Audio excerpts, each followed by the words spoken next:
A 5-year-old Manqoba Mnisi is being laid to rest today at his home in Jabulani, Soweto.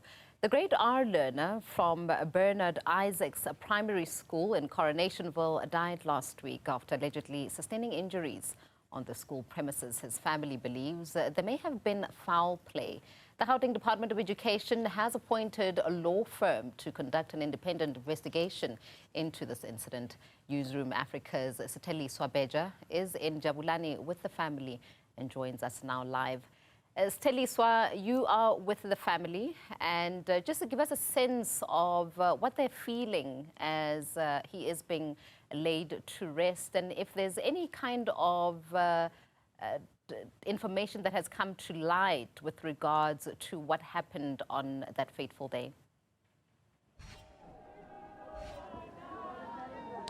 A very good afternoon, Nompumelelo, and I hope you can hear me. I miss the noise just behind me. As what you're seeing here right now is the motorcade essentially taking the little Manqoba Mnisi to his final resting place.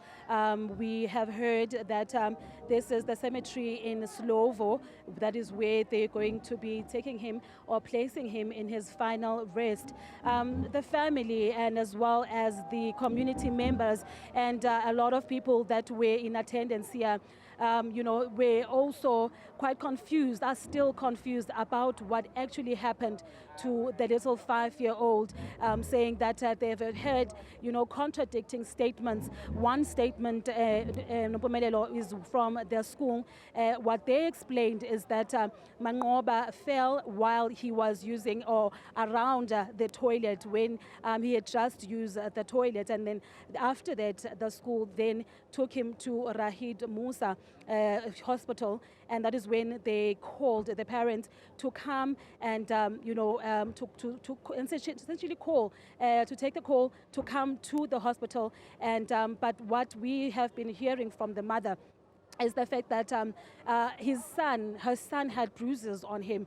and this is one of the issues that was a standing point at the funeral services of the little boy. That how is it that he fell and succumbed to his death? In the statement, rather, they had mentioned that they tried to perform CPR to resuscitate him, but what is not quite clear is how is it that he had bruises. And so earlier on we had the councillor of the Ward 46, Councillor Dumisani, also saying that if the school or the Gauteng Department of Education doesn't keep to its promise to investigate, the consequences, or rather the situation, or what led rather to Mangoba's untimely death, then they will be, taking the matters to their own hands. And as you know, that whenever there is a public outcry, community members then unite and picket or outside any venue. And in this case, that would be the Bernard Isaac's primary school in Coronationville. Some of the issues that were raised is also about how the Department of Education is not stern on, making schools that are closer to children's homes, better schools, such that in this incident, as you would recall, this comes at the backhand of those 14 learners who essentially lost their lives in a school transport while they were en route to the school. And members of the community, as well as the ward councillor, as well as activists that were present, citing the very same sentiments as to why is it that children now end up having to go far to schools that are far from their homestays or from their place of residence. I mean, Nompumelelo, you had seen, parents picketing outside different Department of Education districts. when they were trying to, register their schools, their children online for grade 8 and grade R. That has also caused, quite a huge inconvenience with them. Some of them saying to us that they were accepted in schools that they did not apply at. So this was one of the concerns for many residents here in Jabulani, that Mangoba was one of the kids that who had to be applied to a further school than where he resides, which is in Jabulani. And essentially they were calling for the Department of Education to better the education within range, in close proximity to where these kids go and attend schools. Right now, as you can see on our visuals there, is the image of little Manqoba Mnisi, 5-year-old, who had just enrolled to the Bernard Isaacs Primary School for only 5 days. Just around him are his fellow, friends from here in Jabulani. He was part of, the boys that would roll tires on the streets. I mean, people shared, their memories of him and his friends who would often at times, at playtime, be rolling tires around the neighborhood, which is a safe neighborhood, from what we can see.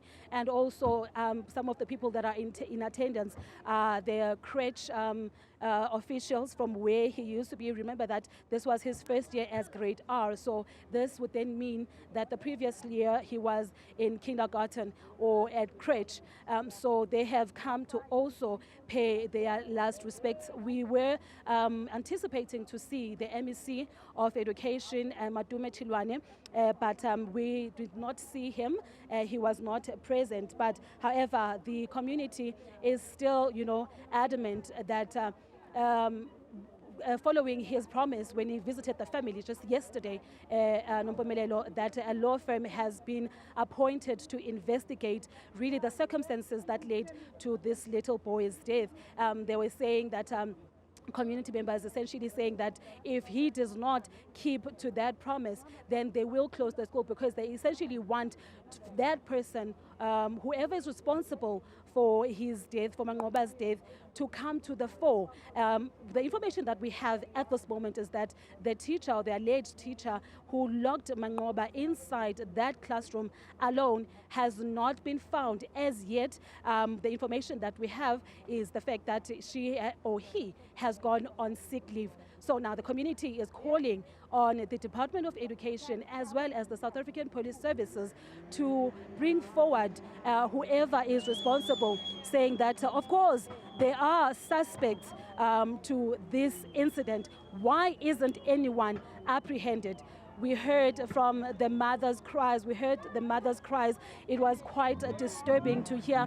And, as a parent, you take your kids to school and you are hopeful, for a brighter future. You are hopeful that they will become something in the future. But that did not happen or is not ever going to happen for little Mangoba.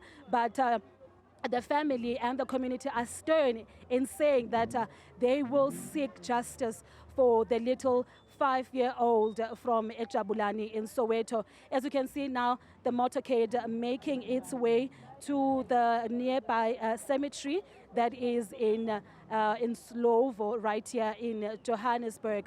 We are in Soweto, rather, in the southwest of Johannesburg. So we are going to be giving you more coverage of the funeral at the cemetery, and we'll touch base again with you a little bit later, Ntompumelelo.